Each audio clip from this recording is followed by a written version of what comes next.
All right, stop what you're doing. The AFC got a lot faster, and your brackets are not going to get any better by watching March Madness tonight, but that's certainly what we're doing.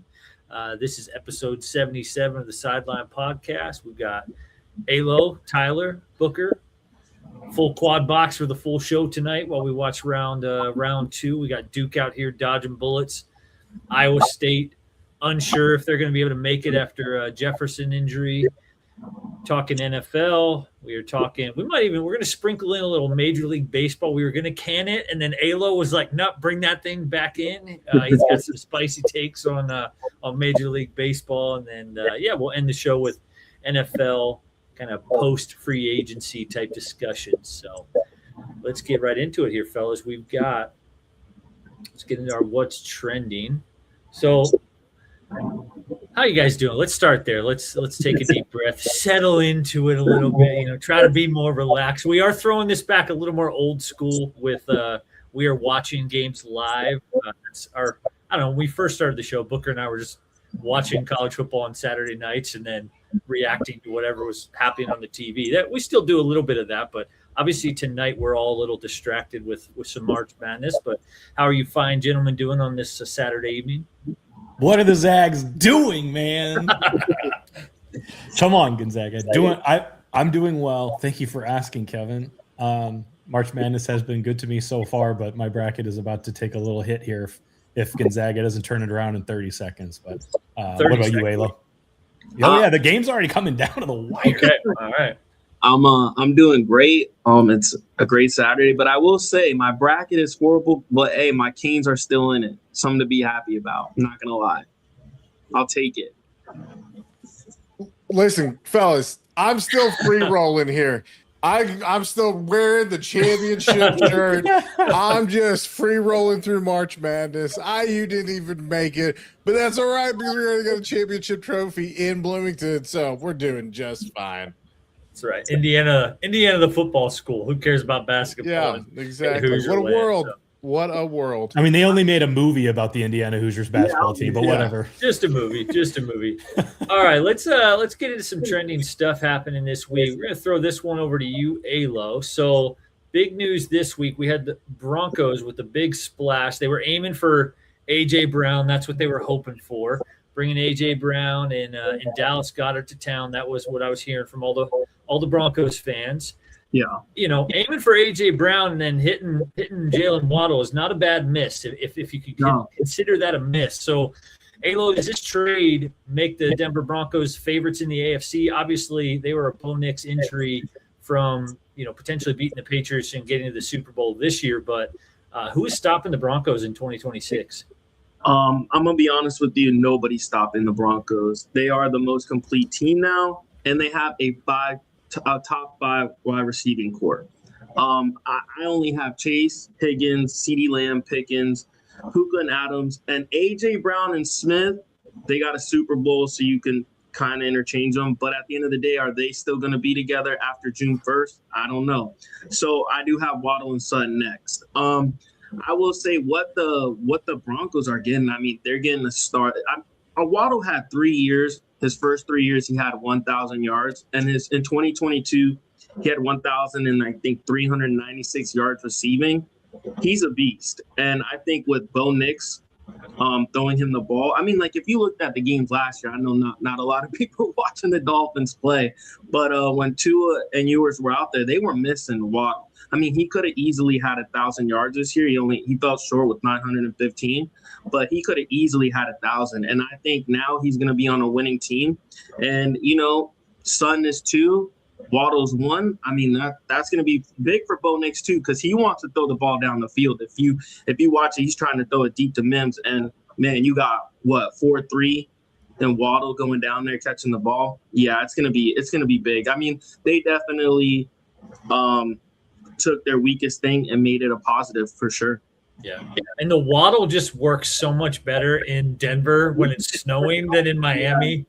It's 90 degrees out there and you're waddling. Like, I just don't think it lands quite the same as a game at Mile High. So let's go a little closer to your heart here, Tyler. Carson Tout, 6'7", 222, a tight end. Don't even remember what school he was playing for, but You hear tight end. When I see 6'7", I saw 250 on another stat page. I saw 222, so he might be a little slender basketball build. But, I mean, what do you think, Tyler? Is this a future tight end, or should this be a left tackle 5 years from now from the Colts? What are your quick thoughts here on the Carson Tout signing? Well, the way I see it, it's going to be a move to tight end for sure. I think they want to play around with it. I think Steichen, if you go back, he has the ties to Phillip Rivers and Antonio Gates, so he's kind of familiar with the process of taking basketball players. I mean, he might have wanted to wait until we could snag one of these Texas guys as they take down Gonzaga and Booker's entire hopes for a good bracket. But I mean, we'll settle for the Irishman for now and see what Steichen can cook up. We signed Mo Alley Cox back to the roster. That secures up the 1-2 with Warren and Cox, and we got a fun little developmental project in the background. How did you – I'm catching strays over here in the top right box. I don't even know how you work that in there, Tyler. And I was like, wow, is that confirmed? And that is confirmed. Down goes Smith over here, somehow figuring out how to throw shade. Down goes Gonzaga. We should have went right into the group update faster, so that way – but you can still take the victory lap, Booker. I think you can still take that victory lap for your current pace. So let's touch on USA. WBC. I did not watch this game. We had family plans, so I did not watch it. I heard all the fallout. I heard the Venezuela guys were going nuts this week. How did we lose that game? I mean, I saw one thing on the internet that was like, this is the Philadelphia Phillies fan experience. Now, I am truly a September and October baseball fan, so I'll get that out of the way. But the Phillies, the last 3 to 5 years, it's like super talented team. When the playoffs come around, they forget how to hit. And so that sort of was this team in a nutshell. Ridiculous talent, but they forgot how to hit the ball in the biggest moment. So, you know, any thoughts here on Team USA? We were coming off that high, winning the gold medal, USA hockey, and now we're just back in the pit of misery for USA baseball. Any thoughts on this game? Yes, Kevin, I do have some thoughts. Actually, just a single thought. So just one. What I don't understand is how the United States of America can covertly tiptoe their way through Nicolas Maduro's mansion, get that guy, secure him, get him in handcuffs while he's still in his footy pajamas with the trap door in the back, and get him all the way back to U.S. soil without Venezuela even being aware of it. But we can't put a bat to a baseball. Aaron Judge, man, like what is going on? So that's my question for you. That might be a great short that might tap into some other demographics than just sports fans. Maybe we don't want that. Maybe I'm just confused. Politics. Man. Yeah, let's bring some politics back in. Pushing hard. Oh man. It is opening day this week. That's why we're sprinkling in a little baseball talk here. Tyler Alo, is there anybody who can take down the Dodgers? They are attempting the three-peat, back-to-back champions. I honestly was shocked that Japan didn't make it to the final of the WBC, which is how talented that team is, which again, all of those guys play for the Dodgers, in my estimation. But is there anybody who can stop the Dodgers from a three-peat this season? Alo, Tyler, Booker, any thoughts on that, or is it just going to be Shohei season yet again in the major leagues? I feel like I follow baseball after some of these other sports are done. So even after March Madness, I've got some NHL hockey before I'm really even tuning in here. What I know, though, about baseball is that you can spend all of this money, and I think that there's no team that's willing to spend the same amount of money as the Los Angeles Dodgers have. But because of the amount of games there are throughout the season, it doesn't always translate to championships like maybe it would for other sports. And so I don't think the Dodgers actually end up winning another championship this year, regardless of how much they spend, because baseball just has so many other things going on with a long season, injuries, opponents getting hot, bats going silent. I think there's just too many things going on to really say for sure that that's happening. What do you guys think down there? No, I was just going to say before I even get to the Dodgers, that USA Venezuela game was disappointing. I mean, we literally had it handed to us. Japan lost. We barely got in because Italy beat Mexico, so they did us a favor. Then Venezuela beats Italy. Then we beat Canada. We beat what people thought was the best team, the Dominican Republic or Japan. So both of them get eliminated. And we play Venezuela. It's in our hands. We got it. I'm thinking the whole game to the 8th inning, we can't hit. Bryce Harper hits a 2-run homer. I'm thinking, oh, we're back, baby. And I get crushed. Yeah. And it's awful. But to answer your question, I'm sorry, but to answer your question, I do think the Dodgers win again. I think their division is kind of weak. I just don't think the Padres have enough. I don't think the Giants have enough. And the Diamondbacks always suck recently. So, yeah, I think the Dodgers are too good. They, like you said, they could spend so much money. They have the best hitter in the league, in my opinion. And, my God, the man can pitch as well. He does everything. And for some reason, what's crazy is this man will go into the playoffs in the World Series and not do so good, and they still win. Yeah. So I just think that they just have the overall best team and will have the best record, to be honest. Sadly, don't want to see him win again. Well, listen, that's about enough. Go ahead, Tyler. Yeah, wrap us up on baseball, and then we'll keep it moving. Yeah, there's 375 games of baseball, and I don't even wake up to it until October. So I'm just riding the wagon of Booker and Alo, I believe, as well. That dude, I know enough that he looks like the closest thing to Babe Ruth that we've seen in a long time, so I'm riding with that guy to do it again. Yeah. Unless the injury bug hits like crazy, I have a hard time seeing them, them lose. But unlike March Madness, a 7-game series, you really got to be a better team to beat somebody 4 in a row. Where March Madness is nuts. I mean, this is like we got here. We got Texas taking down Gonzaga, but let's give you the floor here, Book. How's the group looking? And take your victory, Matt. You are still. I haven't checked, so to my knowledge and to our graphic, you are on top of the leaderboard. So take it away. Yeah. So the March Madness bracket challenge for TSP is underway, and things are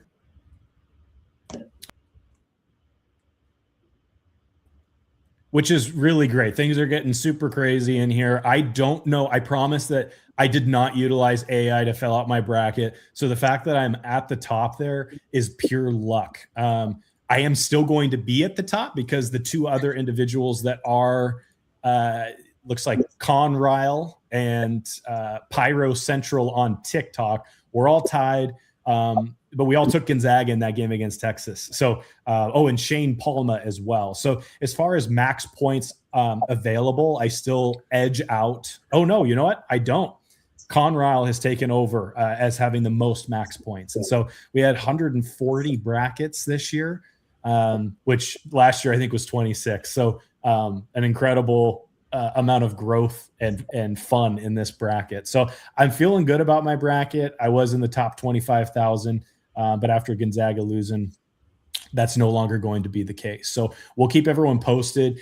One thing I will change about the bracket for next year, though, is if you set up a bracket, I need your Twitter handle to be your name, because I have no idea who Conryle is. And if you beat me, Conryle, I just need you to be honest with me so I can get you your hat. But I have no idea how we're going to do that. Yeah. But it's been fun, man. Was it RJ Wilson that won last year? Whoever wins, it's typically, I mean, they're going to track us down and be like, hey, I won, like, here's the screenshot or whatever. But that'd be a good rule to put in there next year. Like put your Twitter X handle would be nice. What I like here, fellas, with this is a lot of the same. I mean, this is literally the same 3 teams winning. So when you're a guy like me who's got a terrible start to this thing, but I picked Florida, you're telling me there's a chance when all these top dogs have the same champion. So that's the stage I'm in. I'm having a rough March Madness so far. On my, I only have one bracket actually this year, but not doing so well. But I've got that Florida as a champion, so that can definitely. What would you guys say? What's the biggest upset so far in your opinion? I mean, we've had some good ones. We've got High Point, Arkansas tonight. Some of the students at school, our brackets, the upsets they were picking was out of control. Like so many 15 seeds going to like the Elite Eight. I'm like, all right, fellas, got to rein that in a little bit. But who would you say the biggest or the most surprising upset in March Madness this year? For me, I'm going to go with just the comeback. I know what people are going to talk about High Point, Wisconsin. Wisconsin had a good year, but the tournament experience is just not there. So High Point came in. They've been there before, and I just felt like maybe that was going to be. I picked Wisconsin to win in my bracket, but I was not as surprised to see them take that as maybe some others were. So I'm going to go with VCU North Carolina. Did you guys watch that game? Yeah. North Carolina was up 19. Crazy. UNC official Twitter was like going off when they were up by 19, basically saying like, we're moving on, baby. Yeah. And VCU just absolutely storms back and does what VCU does. And they're playing right now against Illinois. So I'm going to say that's my biggest surprise, because I thought they were for sure cooked. Yeah. Halo, Tyler, what do you think? No, I was just gonna say my biggest surprise was VCU versus North Carolina, but my favorite game was Santa Clara versus Kentucky. What a game, man! 24 seconds and just back and forth. I mean, Santa Clara hit the 3, and I'm like, oh my god, they won! And then Kentucky comes back overtime. It was just that's March Madness right there. I loved it, man. I mean, Santa Clara couldn't pull it off, but I did love that game. That was the best game so far. That was our only buzzer beater. Am I correct in saying that? Yeah, he didn't shoot. Well, it wasn't a beat. I guess it beat the buzzer. It didn't win the game, but overtime. But yeah, Kentucky took it in overtime. So yeah, I mean, it's tough. I mean, Tyler, how about you? You know, Kevin, you might not agree here, but it just happened. Texas over Gonzaga, I think, is a pretty big upset right there. If we're going to go against the grain a little bit, but I agree with Alo that Kentucky game was crazy to watch. That those last 24 seconds, just like you were saying, just heavyweight going back and forth, taking punches, throwing right back. It was a lot of fun. Yeah, it was crazy, that Texas BYU game. The Dabasanya, I'm probably not pronouncing that correctly, but that guy's a monster. 35 points, and BYU could not buy a bucket from anybody else. And so, what a run from Texas, from the first 4 to dancing in the second weekend of the tournament. I will say, Booker, your tweet. Go ahead. Oh, I was just going to say, I Texas as a Cinderella team makes a ton of sense. Like, they spend no money on NAL, they have no budget. There's no money in Austin. So hopefully that this run for the small school of University of Texas just helps them earn some more money and really become relevant in other sports. So go Longhorns. So Yeah. true. I was going to mention, I loved your tweet this week of the VCU. Was it you, or did you repost that or retweet that, of like picking VCU like it's 2011 all over? Oh, that was me. See, and I all those feel like grandmas. I've gone the opposite way, where I'm like, all right, I'm not going to pick them. They're not going to do that again, because I did that so many years after. But it's like, okay, yep, then you miss the boat when you don't just keep taking them. So, Booker, here's one for you. Joshua Jefferson, X-rays are negative, so he's unlikely to play against Kentucky. But I think if Iowa State makes a little bit of a deep run, especially if they can get to weekend 2, Iowa State, probably a lot of people have them in the Elite 8, at least the Sweet 16. Joshua Johnson, he's an All-American for the Cyclones. What's your confidence meter, let's say 1 to 10, that Iowa State can still make it to, let's say, the Elite 8 or the Sweet 16 type of thing? Or is Kentucky going to be the end of the road for them tomorrow? I believe it's tomorrow. Iowa State is a tough, gritty team. Kentucky has been so up and down this whole season that I do not think Iowa State is going to go out. I think they make the Sweet 16. I do think though, with that injury, the next round is going to be a bit tougher, whether that be Tennessee or Virginia. Both just play very physical ball. So I'm not worried about them against Kentucky, truthfully, unless Kentucky just, again, they're so up and down. So if they're way up right now, then yeah, they can play with anybody in the country. But I'm not overly worried about that for Iowa State. Yeah. Let me just throw this here like a glove. Oh, that's not it right there. That's not what we were looking for. We're looking for, no, not that. Hey, there we go. There it Took a second. You just took 13 people on the roller coaster of their lives, Kevin. That's right.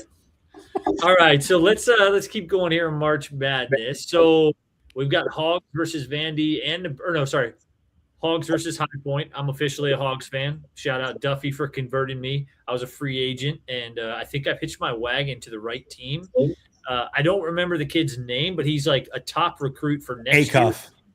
Acuff this year. They've got like the number 1 recruit next year, going to Arkansas. So I picked the perfect time Calipari, to get on baby. the Arkansas bandwagon. So shout out Hogs.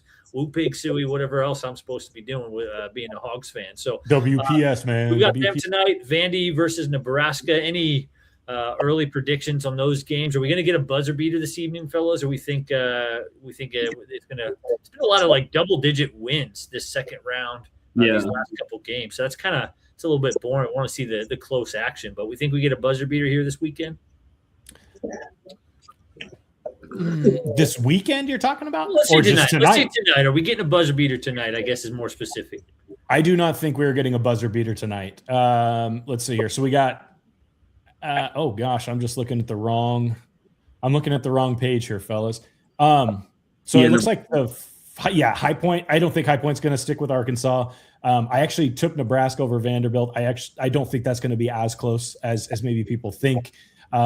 And Illinois, I believe, will string this thing out into the second half. The cream always, most of the time, actually rises to the top. I don't think any buzzer beaters this evening. What about you, Alo? I don't either. Like you said, I think Nebraska beats Vanderbilt, and I hope they do. I don't like Vanderbilt. No disrespect, just don't like them. Also, I hope that Darius A. Cup Jr. goes off. I'm a big fan of him.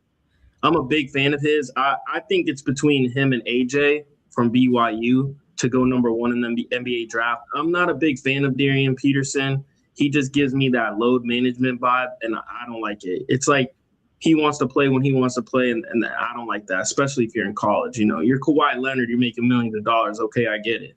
And you got two championships. Okay, but no, not doing that when you're like in college. But yeah, I don't think any of the games are close. I think Arkansas smacks High Point. I think Illinois comes back. They win. And Nebraska beats Vanderbilt. So no, I don't think so. But I know we didn't talk about tomorrow, but I'm hoping the Canes hit a winning shot, buzzer beater against Purdue. I will throw a house party out here in Florida. There we go. Everybody to this house party because I'll be the happiest dude. I mean, Purdue's ranked number 2. They're really good. It would be a blessing. Yeah. And tough one today. We had Kareem, like white guy, Abdul-Jabbar. I saw an awesome thing today where it was like, this guy's a mixture of the Joker, Djokovic, and then like, a middle-aged guy sitting in his mom's basement playing video games where his mom is still cooking him food. It was an excellent tweet. I just butchered it, but you gotta love Kareem Abdul-Jabbar. Last year, Indiana State, Tyler. Yep. This year, St. Louis. What a run for him. Is he a senior? Do we know if he's a senior or will he be back next year for maybe a third team? Because that NIL is going to be lucrative for that man. But we think he makes a third appearance next year? Listen, the way they get those years shuffled around, I would not be surprised. I mean, kids can stay until they're 26 these days. IU just took advantage of it, according to other fan bases, to get a national championship in football. So I would say, they find a way, transfer him somewhere else. Yeah, it's exactly what you said. Let him sit there and eat ramen and mac and cheese in the basement all summer long. He'll be like Shaq. He'll play into shape. When by the time we get to March Madness, he's got dad strength already, and he just uses it to bully him down low. It's fine. That's right. He is a senior, but it looks like maybe he could get those Indiana State years, to not count. I know he took him to the March Madness tournament, but maybe somehow he could get him wiped off. I feel like that's a good trending. I mean, that's a good question. Honestly, I saw in the Texas A&M game against Houston, they had a 7th-year senior playing for Texas A&M. The guy was 25, and you could tell that what happens to a man's body in those years. Like by the time you're 25, you can see that he's just head and shoulders above as far as just development goes. And on a basketball court where there's only 5 people, I feel like that's a huge advantage. They got whipped by Houston, but I was like, man, that's kind of a weird thing to see. That's the last time I'll ever talk about a man's body, though. So yeah. All right, let's touch a couple more things here in March Madness. Looking at the bracket, and we won't get full into predictions for next weekend, even though we probably should have. But what's your confidence meter? Who here picked Duke? Did any of you guys pick Duke to win it? No. Okay, so we're all smart here at the TSP. Their upcoming games, like the only team that the committee hates more than Miami of Ohio is Duke. Like putting them in the same region as St. John's, Kansas, Michigan State, and potentially UConn. Now they don't have to play all four of those teams, but they are going to have. I will say for Duke, a good thing you got your bad game out of the way against Siena. Because they are going to have two ridiculous games to get to a Final Four, to a championship game. So we already used confidence meters, so we won't go that route. But is Duke going to be able to make it all the way? Obviously, it can be good for a team to lose or almost lose. Not good to lose early, but to get that scare out of the way early or to have a tough game. You're not typically going to just run through every single team in a March Madness bracket, but we think that scare woke up Duke, woke up the sleeping giant, or are they going to get knocked off in that ridiculous region that they got? Ayla, why don't you take that one? Yeah, I didn't pick them to win. I think they get knocked off. I actually have Florida versus Michigan in the national championship, and I have Florida beating them. So I have Florida winning the whole thing. I think Duke loses to one of those teams, I'm pretty sure it'll be UConn, but I think they lose to one of them. It's a very tough bracket for them. The Duke mentality, I feel like you heard like after the Siena game, some of the players on that team were saying, we just thought it was going to be handed to us and this and that. I'm just like, what is going on here? Like, I don't know if Duke entitlement is a real thing, but like you say that on camera, that's a coaching issue. And they have a gauntlet. So the way they played in the first half against both Siena and TCU shows me that they are very vulnerable and they are no longer playing anyone that's on the same level as Siena or TCU. They have elite teams ahead of them. And I like this Michigan State team actually to come out on top in that's in the East. What about you, Tyler? That's the same way I was going to go. I was going to go with the opposite there. I think it gives the other teams a little blood in the water. They're starting to circle a little bit. They're seeing that Duke gets punched in the face a little bit at the first half of those couple games. And now maybe we can come in, we can storm the gates and get ahead of them and put a little pressure on them throughout the game. I think that's really what they're seeing. I don't know that Duke wanted to look a little shaky in the first couple of rounds. I think they wanted to, and it's exactly what Booker was saying, a little bit of entitlement. Oh, we're Duke. We just roll through these things. You're not in a bracket area to just think that's the way that's going to go. And Michigan State, that's all they do is get to the Final Four. So like every year, they don't want the championship. They just want their Final Four shirts, and then they head back up to Michigan. You get to cut down the net for a Final Four, right? They cut down the net going into that. I think so. I think they do. You get a piece of net. Izzo's got some nets. Maybe I don't remember what points they do, but this should be a sneak. You know what's looking really nice for me? Let me throw this back up there. My Hogs. Back to my Hogs. Oh my gosh! Don't you call them my Hogs? I can get to call them my Hogs. Well, why not look at their quadrant, their region? I mean, if they can beat Arizona, we're talking Texas or Purdue, and we're getting a trip to we are getting a trip to the Final Four. Sneaky play. Duff will love to hear this if he's listening to this later. Actually went ahead and slipped the Hogs into my championship game against Florida. So just saying, TSP bracket, we're starting out slow, but if my Hogs go on a run, might be a little TSP Kevin coming out of from 140th place where I'm sitting currently, me and Alo, and you got to scroll to that very last page to find me and Alo, but it's not over yet. It's not over yet. I just have to know. I got to know, Kevin, before we go to the next segment. What did I do to piss you off? What did I do? I've been your friend for over a decade, and I'm wearing the hat of the Tennessee Vols, and you just you meet Duffy, and within 4 months, you're a Hogs fan calling them my Hogs. I don't think I ever became a Vols fan I cheer for the Vols in football a little bit, but I was a free agent in basketball. I was a free agent. Lord have mercy. Kevin, blink twice if Duffy's in the room with you right now and with you a need gun help. pointed at you. Golly. He's on a plane, all right. Duffy's not on here tonight. Yeah, he's on a plane to wherever you are. Sorry, we'll get him back next week to talk see about everyone next week for the Hogs Sideline Podcast. That's right. The Big Razorback Arkansas Sideline. Big Arkansas show here. Any other thoughts on March Madness before we jump into some NFL stuff? Obviously, it's one of the best times of year this weekend, Thursday through Sunday. It's nonstop action and all about it. But any other thoughts on March Madness before we move along? I love it. Me too. Absolutely. That's a good one. The teams are pulling away. I think the boys were right. I don't think we get a buzzer beater tonight. It's looking like they're handling it in the second half and pulling away. Yeah. So we got Nebraska Vandy's 21-17. So that one might stay close. It'll be interesting. Nebraska was undefeated for a good chunk of the season, weren't they? And then they kind of went on to a little bit of a losing streak. So I think Booker and I were talking about, hey, Nebraska could be a little bit of a sneaky team, but we'll see. You got to get past a scrappy Vanderbilt team. All right, let's throw it over to Booker. Why don't you take it away, and then we'll jump into some NFL action.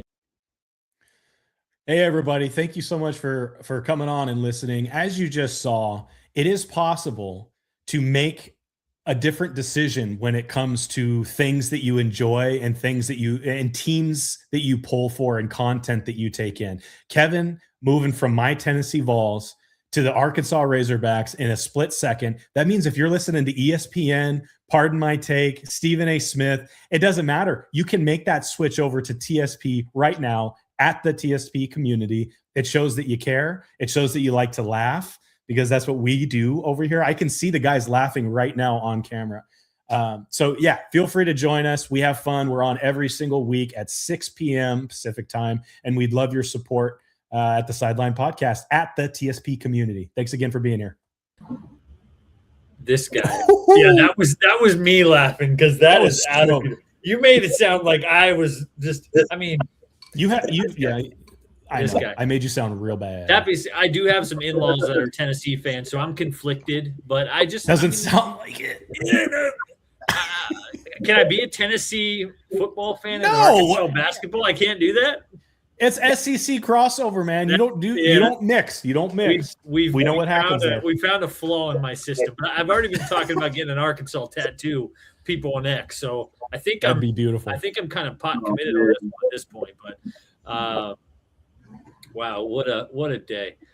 That was a beautiful call to action there, bud. Yeah, listening to Stephen A. Come on, this. I love it.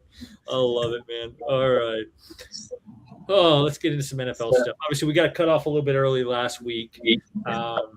Really excited though to talk a little post NFL free agency. We'll do this in two parts. Part one here, we did it. If you missed the episode a couple of weeks ago, we were going through NFL.com's top 50 free agents, where we thought they'd go. So we'll recap some of those players, where they fit, how we like it. And then we've got 6 guys. Stick around for the end. We've got 6 guys that are still available, still free agents, like a Tyreek Hill, as it was in the title there, Tyreek's mystery destination. Maybe Booker's going to break that news here on the Sideline Podcast, because why would you listen to Adam Schefter when you could listen to us, right? Adam Schefter's getting information from us. Let's be honest. That's right. That's who he's texting, is Booker. Yeah. All right, let's go back to our list. Just scrolling there. So top of our list was Malik Willis, and I think that's a good place to start. So, Alo, you're our Miami Dolphins guy. I just find it interesting that you pay not massive money for a quarterback, but you get the top free agent quarterback. Now, obviously, there was some, like a Danny Dimes. There were some people presumably going back to their original team. But for a true free agent, Malik Willis was the new hot commodity at the quarterback position.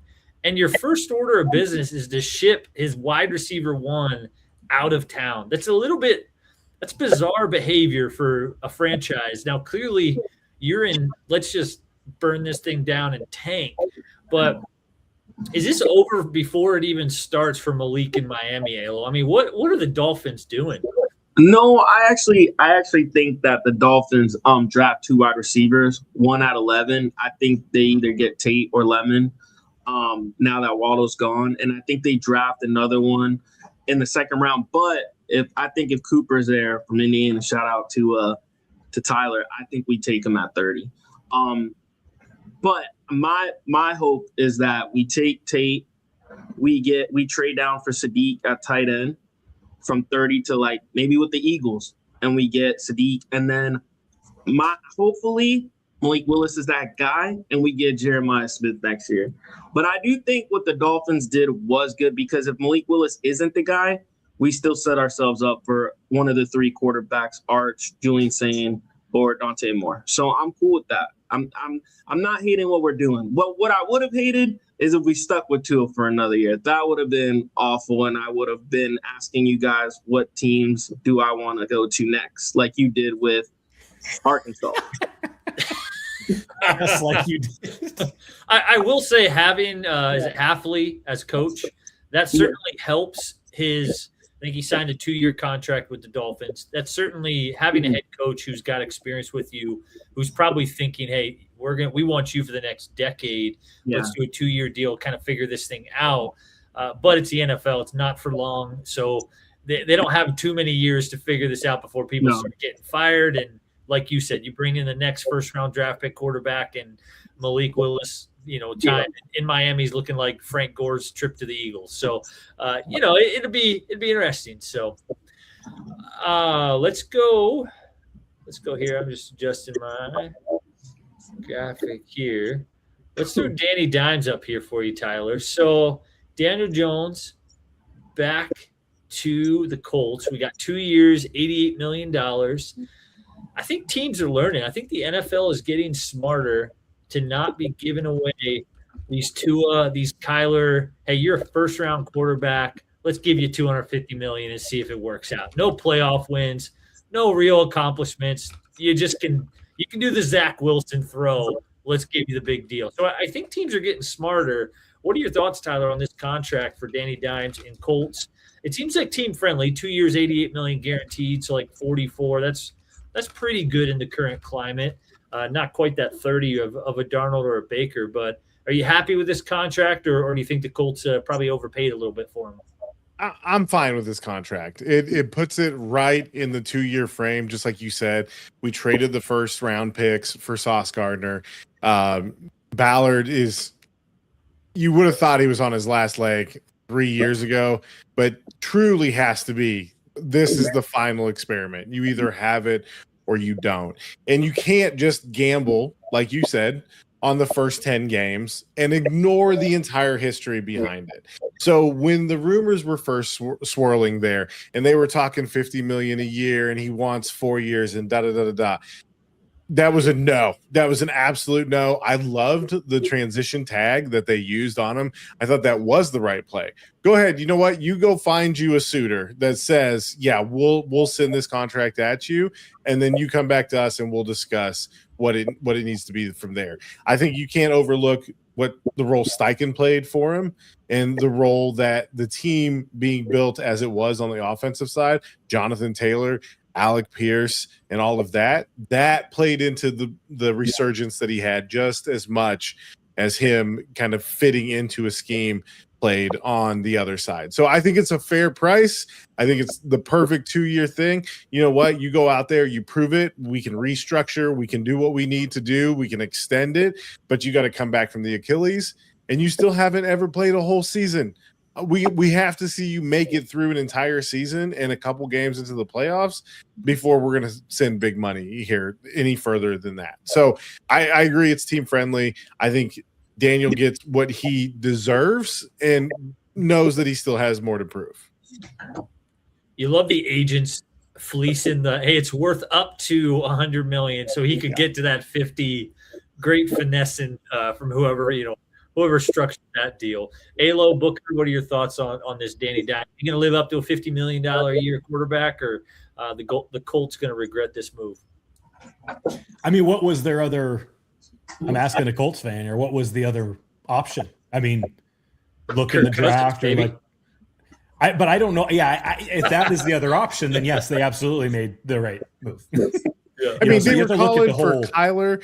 AR, they had mutually decided to part ways. He's still on the roster, by the way. He's still currently on the roster. Everyone's saying it's dead. Listen, here's what I'm going to say as watching this team for a long time. Ballard loves to make things happen for the first time ever. So when Daniel Jones came here last year, the whole time it was framed as we're going to need both of them. They knew Daniel Jones had his injury history. So I'm not saying he won't get traded. What I'm saying is Ballard likes to do things for the first time. Everybody thought Jonathan Taylor was off the roster when he requested his trade. They had the Irsay drama in his, RV and blah, blah, blah. And everybody was absolute. As a matter of fact, Alo, you might have gotten very excited about it because there was a lot of Dolphin buzz for JT when all that stuff was going down.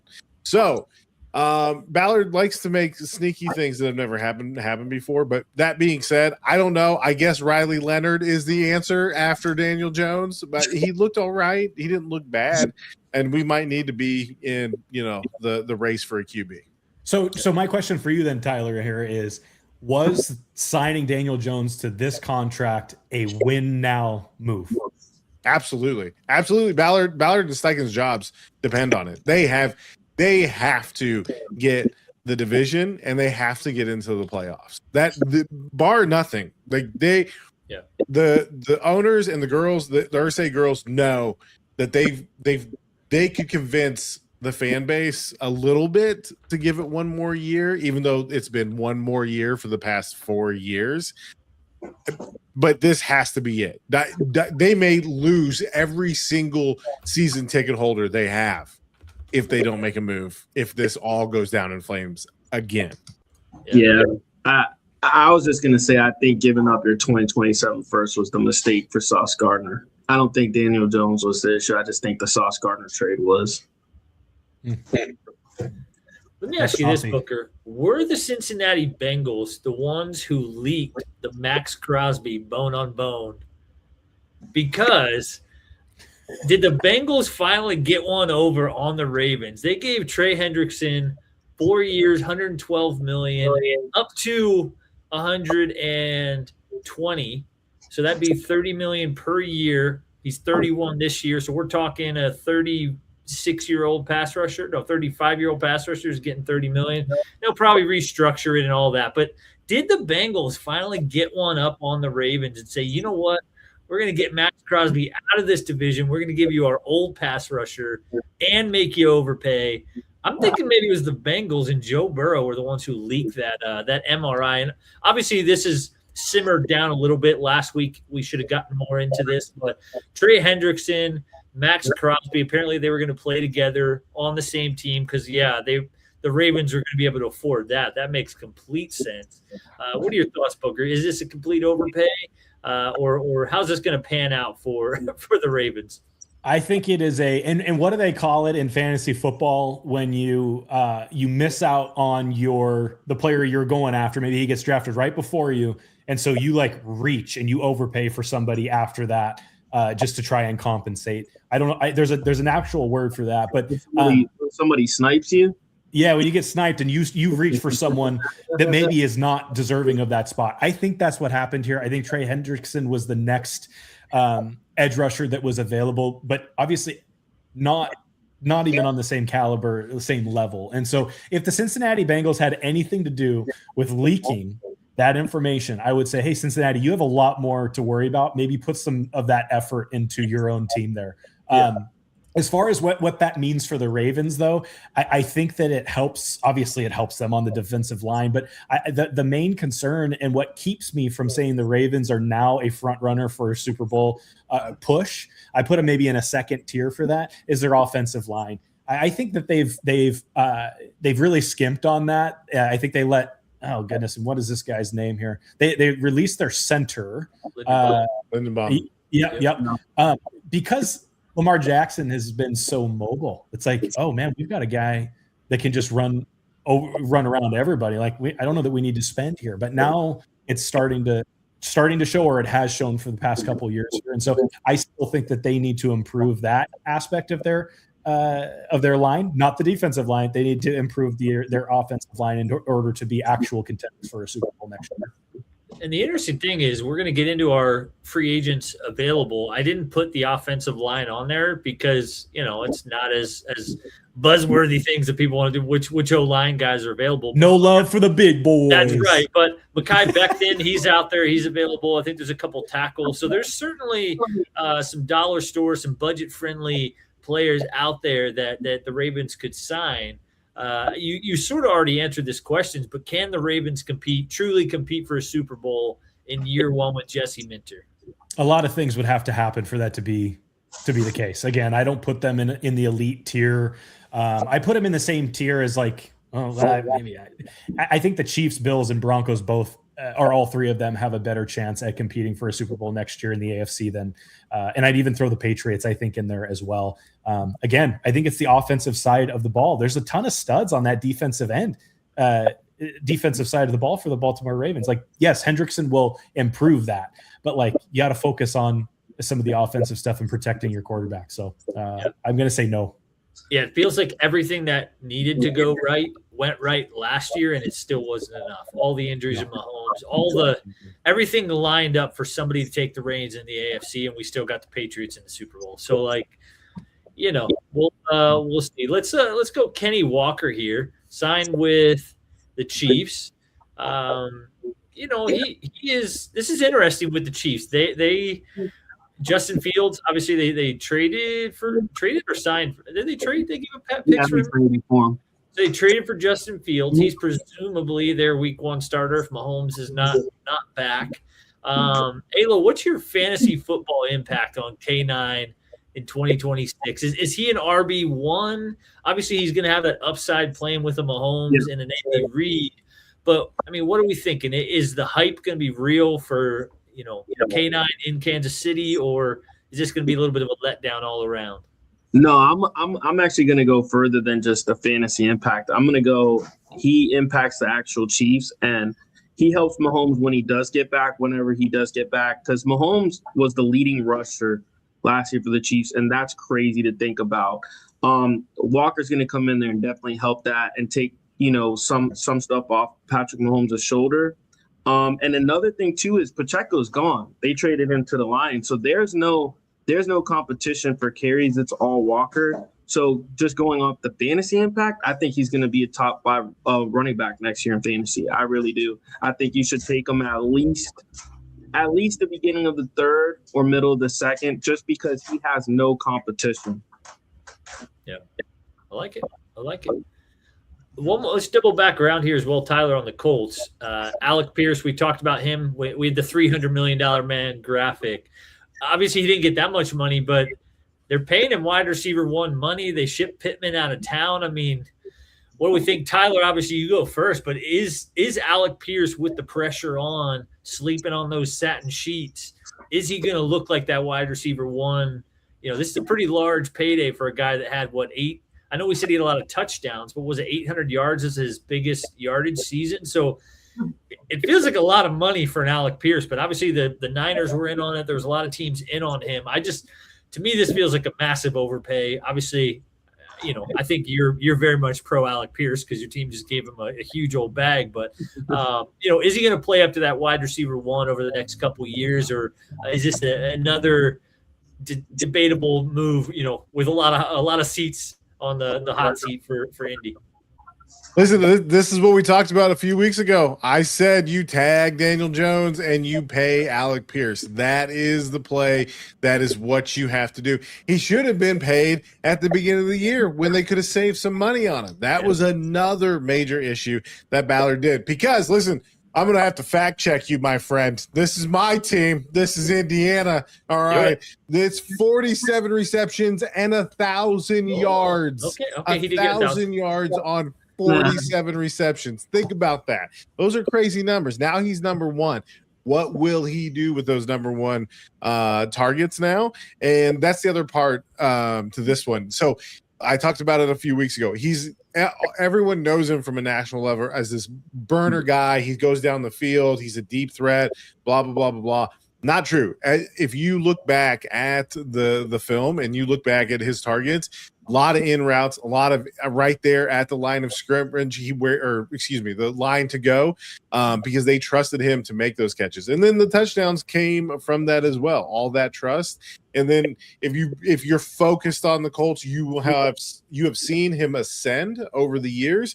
So from year 1 to year 2 to year 3, he has taken a step up and then another step up, and he's added stuff. And he's got Reggie Wayne, a future Hall of Famer, in his ear there as a wide receiver coach. And I'm super excited to see what he does, because right now, you're right, Kevin, the buzz nationally is, how does this guy, Kareem, let's call him Justin Jefferson, get that kind of money and that kind of buzz? And that's why. Because he's gotten better every year, and you guys are going to see it.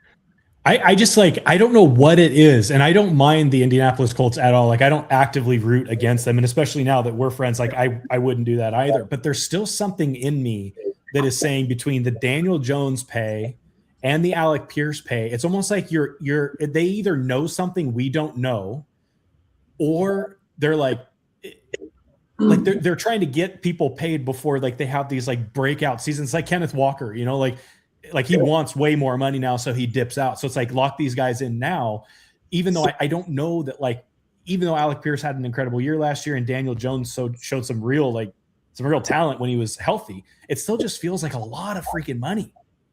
Yeah. I just can't get over that. I don't know why. Feels like a lot. Yeah, feels like a lot for sure. I guess it feels like a lot, probably because it is, Yeah, it is like a lot of money. It's wide receiver one money, especially in Indiana. State income taxes and be what they be, cost of living. But you would expect his targets to jump with that type of payday, sending Pittman out of town. The 20 yards per catch is interesting. Typically, your speed demons don't get this kind of a bag. So we'll see. I think they're, like Tyler mentioned, they're banking that he can take on a higher volume of the offense, and we're gonna find out. So, Kevin, do you know what you could do with $100 million in Arkansas? Indiana? In Arkansas? Well, your new favorite place. I was gonna say, are you cheering for the Indianapolis Colts and the Buffalo Bills? No. What I was hearing there? So that's what I heard. Down, young man. That's what I heard. Listen, Josh Allen would have loved to have him some Alec Pierce. I can tell you that. Josh Allen would love to have him some Alec Yes, sir. Pierce. Well, that's a good segue. Let's get into some of that. Let's get into some of that. How's our March Madness doing? We got the games going on here before we get our top free agents still available. What's going on in March Madness? What's our scores? Anybody got those updates? So Illinois has pulled away. It's 63-40 with 8 minutes to go. Halftime at Nebraska. Vanderbilt. Nebraska's got a 7-point edge, 39-32. And the game tipped off 5 minutes ago against High Point in Arkansas. Still really early, but High Point's sticking around. It's 9-10 Arkansas. So now that Duffy's out of the room watching the game, maybe we'll get the real Kevin back in here for a few moments. We want the real Kevin back. Well, I don't even see who's the kid for High Point. He's number 99. Did he change his number? Because if I would have saw that kid's highlights before March Madness, I would have picked him to go a lot further. But I don't even see him in the game. But that kid is lights out shooting a three. So that has me nervous for my Hogs. But Did you know? What I'm talking about? Yeah, I know who you're talking about. We can look up the name while I'm saying this. Did you know in that game, the last game they played, his first 2-pointer of the season happened? It was like the game sealing 2-pointer. He didn't shoot a 2-point shot the entire season or make one. It was his first one. Yeah, Chase Johnston, number 99. Yeah. How about number 99 jersey in basketball? Just shooting the three ball. It's like Bear Bachmeier. You love to see BYU. it. You love to see it. So, yeah. All right. Well, I appreciate those updates. All right, let's get into our top six NFL free agents still available. We'll just go through this one at a time. Let's start here with we got a little help here from Grok to put old Kirk Cousins into our Raiders uniform. So Tyler, obviously they're taking Fernando Mendoza number 1 overall.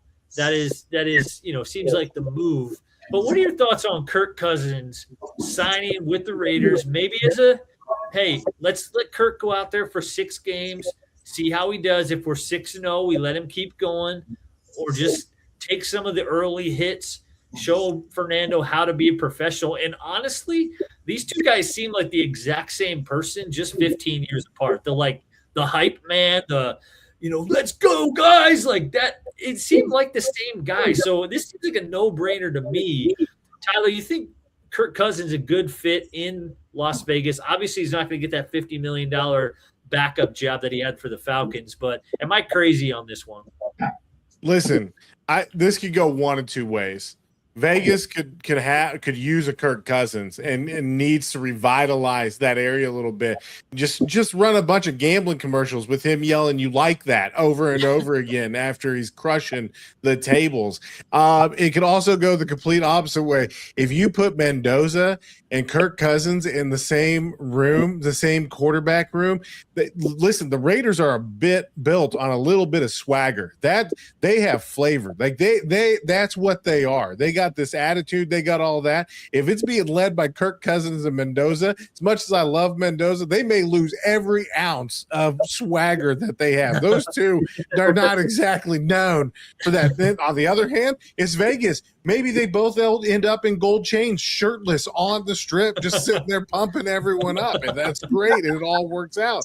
But no, I probably pass on Kirk Cousins if I'm the Raiders for now. I think there's other options. I think he's lost his fastball, and I think he's a little shaky behind a line that might not be that steadfast. So I think the Raiders need some time to get that line together. I don't know that Kirk Cousins is who you want out there taking the blows for right now.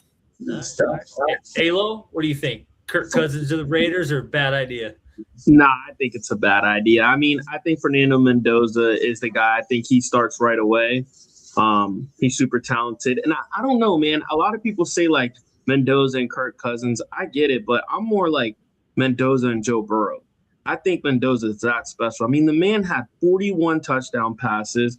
He literally took, like, you got to remember, he didn't have Justin Jefferson and Jamar Chase out there. I no disrespect to Cooper, but he didn't have that. He won Heisman. And when he needed to put the game on the line, like he needed to put himself on the line, we saw it against Miami. This man ran in the touchdown. Like he did whatever he needed to do for his team to win. I think they need to put more respect on him than Kirk Cousins. Just what I'm saying.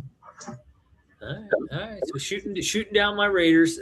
How about Tyler and Alo? Answer this then. Who should sign Kirk Cousins? If we're saying no to the Raiders, rapid fire, where are your two locations where you think he should go? I'm going to go Jets, but I'm going to go more either Jets number one, and if he doesn't go to the Jets, I say wait until someone gets hurt. I mean, it's NFL quarterback's going to go down. Send that guy to purgatory to end his career. Yeah. Tyler, who should sign Kirk? You know what I would love? I don't know that they should, but send him over to the Pittsburgh Steelers. Let's see how him and Rodgers can coexist in a locker room while he's smoking his ayahuasca on one side.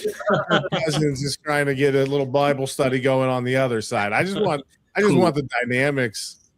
That might be the least likely spot, but that would certainly be interesting. What's interesting here, though, fellas, is I just read an article here that according to NFL writer Nick Shook, Mendoza's pro comparison is Cousins himself. So of all the active NFL quarterbacks, he can't possibly think of a better comparison for Mendoza than Cousins. So it's kind of an interesting wrinkle. It's a time machine. Elon's figured out how to clone people. I'm telling you, it's something there, man. It's something there.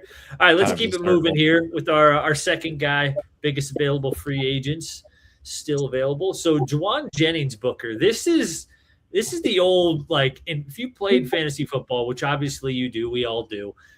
This guy is one of those players where twice a year he's going to give you 45 points. The rest of the season he's not going to do much, and so. The 49ers are assembling the all-torn hamstring squad. So it looks like he's not going back to the 49ers. Who do we think should sign Juwan Jennings for those 2 weeks in 2026 where he goes absolutely nuts? And what kind of deal do you get for that type of performance? Do you want an honest on-air, hey, Booker is a human moment? Sure. I was looking through the show notes, and the Juwan Jennings is such a small little blurb with my name on it that I didn't do any research on that. Like he won't ask that one anyway. So how about he does that? I think what he should do, and actually I would love these two NFL guys below me to answer this question, but my recommendation for Juwan Jennings is to get a globe and then put all the teams on it and then spin it, close his eyes, and pick.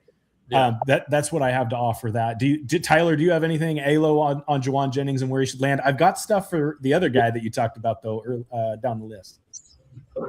Listen, I mean, who knows? Maybe the Bills want they just need camp bodies at this point. But I think you know what, you could give him enough dynamic there with Josh Allen that maybe you turn those two performances into something a little bit higher. But I think at this point he's learning. I think his expectations was he was going to make more than he did. I think he thought that he could get a better contract. But I think that now that it's been this far into free agency, that someone could snag him probably on a relatively prove it deal, kind of something like that, where he gets good money, but you got to prove it. You got a year to show us something here. So maybe the Bills is something that works out. I mean, Josh Allen. What do you think?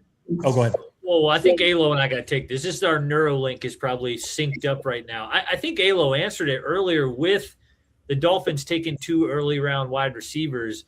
Jennings, to me, is the guy you bring in, the older, the veteran. You don't sign him for what he's going to do on the field. You bring him in as the grizzled vet who can bring along the young guys. So what do we think about the Dolphins? Like, he gets the tease of like, hey, you could be wide receiver 1 with Malik, but really we're going to bring in some young bulls for you to train. What do you think, Alo? On a team-friendly deal, you want him down in Miami? Team-friendly deal, yeah. I would take him. I'm not going to say why I wouldn't take him. I mean, I would take him on a friendly deal, but I think there's a better option, like for a veteran. So yeah. I'm just gonna save that because I know that question's coming my way in a little bit. But I actually see him maybe the Green Bay Packers. I mean, Romeo Doubs is gone. I could see him on the Titans. There's no real number 1 there. Yeah, I could. I mean, the Dolphins would be nice too if it's not going to. I mean, we don't have a lot of money because I don't know if you saw that list of 2 and all them. So yeah. What do you guys think about him following former teammate Kendrick Bourne down to Arizona? Yeah. Just Arizona. the faces. It's Arizona. Let's keep it moving. It's warm. It's warm It's there. warm. It's warm. I mean, who knows? Another top free agent available. Let's keep it going here. Get through all 6 if we can. David Njoku. I honestly was shocked to see he's played his entire career for the Cleveland Browns. I did not, in my mind, he was like that Josh Johnson type of guy, like just a laundry list of teams. He played his entire career for the Browns. Alo, should the Browns bring him back, make it year 10? Or is there another team out there? I know the Broncos fans, Dak, if you're listening, everybody, the Broncos want every tight end in the NFL to be coming to Denver. Should the Browns bring him back for year 10? And if not, who do you see him going to this offseason? So here it is. So I was going to say the Broncos, the Rams, but my team that he goes to, and I think he automatically becomes the option number 1, is the Miami Dolphins. I think Malik Willis needs a safety blanket. I mean, he has nothing out there except for a chain, but he needs a safety blanket. It's his first year. Give him one of the biggest targets out there at tight end. I mean, the man catches everything. So, yeah, that's why I'd rather have him than Jennings and just get the 2 younger wide receivers. See, this is where I was going to actually squeeze in the Titans here. They got the young kid, Gunnar Helm, but I think they need just some bodies in the way for Cam Ward there. They need some stability. They need to run the ball. So I was just thinking if you pair him with a young rookie second-year sophomore Gunnar Helm, you kind of have Gunnar Helm being the, more of the receiving threat. But I see Njoku, it's kind of that blocker, but can roll out and get out for some passes, caught plenty of touchdowns, very athletic. So if Gunnar Helm is your main kind of target on tight end 1, then Njoku's a real nice tight end 2. Yeah. Let's keep it going here, Booker. This signing would literally break the NFL, I think. Am I nuts, or should the Bills sign Tyreek Hill? They're going to pull a little Arkansas, Tennessee. He can complete. This feels like a petty move for Tyreek Hill to make. I'm going to go from the Dolphins to the Bills to give me a chance to beat up on the Dolphins and the Chiefs. It feels like a no-brainer. Josh Allen, DJ Moore, Tyreek Hill, James Cook. I mean, that is unstoppable on the offensive side of the ball. So are you buying or selling Tyreek Hill to the Buffalo Bills in 2026? If there is a man who thinks he's worth more on the open market Or no, is there a man who thinks he's worth more in the open market than Tyreek Hill? I think I would sell, quite honestly. I mean, it is an interesting fit because of the vertical passing game and Josh Allen having one of the strongest arms in the NFL. Hill does still have elite speed, but I don't know if he's as fast as he once was. Plus the major injury, the torn ACL and knee dislocation. I think where he actually fits better is the Washington Commanders. They've been trying to get Ayuk over there. It's uncertain and it's expensive. The Commanders have also shown they're willing to add veteran playmakers like Deebo Samuel and Van Jefferson. So I think that they're in a win now, and they made it to the NFC Championship game in 2024. Why not go after Tyreek Hill? But I think he's probably going to ask for way more than anyone thinks he's worth. That's just my opinion. What are your guys' thoughts on the Manders? I was just going to say we got to be careful because he said he's not going to play for any team that he had a baby mama with. So who can he play with? Asking, is he on a flag football team? team? He have a baby mama in Buffalo because you got to take that out. If it's Washington, D.C., you got to take that out. He definitely had one in Miami, so he's not. I think back to that game, and sorry to bring up a sore spot here for you, Alo, but that playoff game in Miami and the Chiefs, the Ice Bowl, Tyreek with the frozen mustache. Like, on second thought, maybe Buffalo is not the move. But you mentioned Commanders, and I kind of used this line earlier on the 49ers assembling the Avengers squad of pulled hamstrings. But I think they're really trying to prove that substation rumors wrong. But let's get Mike Evans, Christian Kirk. Why not bring Deebo Samuel back as well? So, Tyler, should Deebo go back to San Fran and just prove that substation has nothing to do with all of these hamstrings failing this coming year? So what are your thoughts on that? Deebo back to the Niners probably doesn't happen, but we're having a little bit of fun here with the downside of the Niners. Listen, I would love to see it just to watch the hamstring completely melt away and get that substat out of there so they can stop getting the injuries and everything from happening. But no, I doubt he goes back to that riddle plague. But you're absolutely right. They're definitely trying to prove a point. Like, watch. These hamstrings are fine over here. Yeah. Love it. You love to see it. All right. That was are you sticking with NFL? I got one more thing on March Madness before we say bye-bye. Yeah. We got one more in the NFL. Okay. All right. So our sixth and final NFL free agent we have still available. And this one's interesting because it's Joe Flacco. And he seems like the ideal candidate where he's probably not going to sign with the team until a starter gets injured. But I think he's got some tread on the tires. Is there anywhere, Alo, that you'd like to see Joe Flacco give it one more run? Does he have that tread on the tires? Because he looked okay with the Bengals, but clearly they had a good offense, and it's not like he was lighting it on fire for the Bengals. So anywhere you want to see Joe Flacco go this offseason?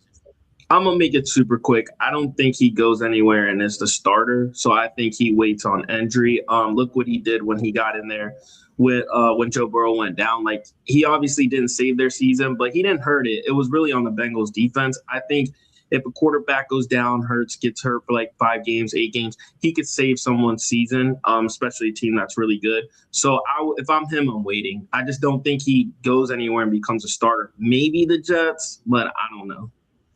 Yeah. Well, very good. Well, take it away, Book. You had some March Madness updates for us there, and then we'll wrap up the show, and we'll call it an evening for this fine Saturday. So we pre-show, we're all in makeup, getting our hair done and everything. And Kevin mentions that Gonzaga is constantly the destroyer of all brackets. And whether if you pick them to go far, they're going to be out in the first or second round. If you pick them to go out in the first or second round, they're going to make it to the Final Four or longer.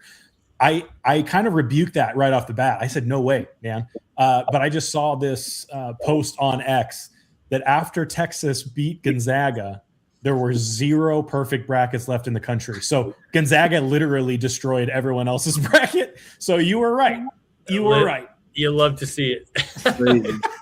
You'll love to see it. Oh, my. Those My- Hogs fans just surprise you with a little nugget here and there, you know. That's right. I appreciate that, Tyler. You calling me a Hogs fan. I really appreciate that. So Even a blind squirrel finds a nut every once in a while. that's right. It's a close one here for a High Point 29, Arkansas 30, number 99. He's already spinning it. He's got 1-3 ball already. So should be an interesting game. I look forward to turning this one on right after the podcast and watching it with my son. So, well, any other thoughts, fellas, before we sign off? Listen, I understand you trying to be a Hogs fan with AJ Brown going to the Patriots, and Let's not go to the I Patriots. just want you Get that out to of- know that get I that outta completely here. understand why you're coping with that ahead of time, and you don't. We're having technical Oh, no. difficulties. with Tyler. Yeah, he did it to me. He cut me He off. just cut you. I'm just kidding. Go ahead. We've Tyler. never done that before. Listen. I know. I was You like, got the I hook. think this is the moment. We've never done that. That but was I the think that was perfect the time. That was the perfect time. Hey man, I'm just gonna say, Booker, you know who your real friends are, man.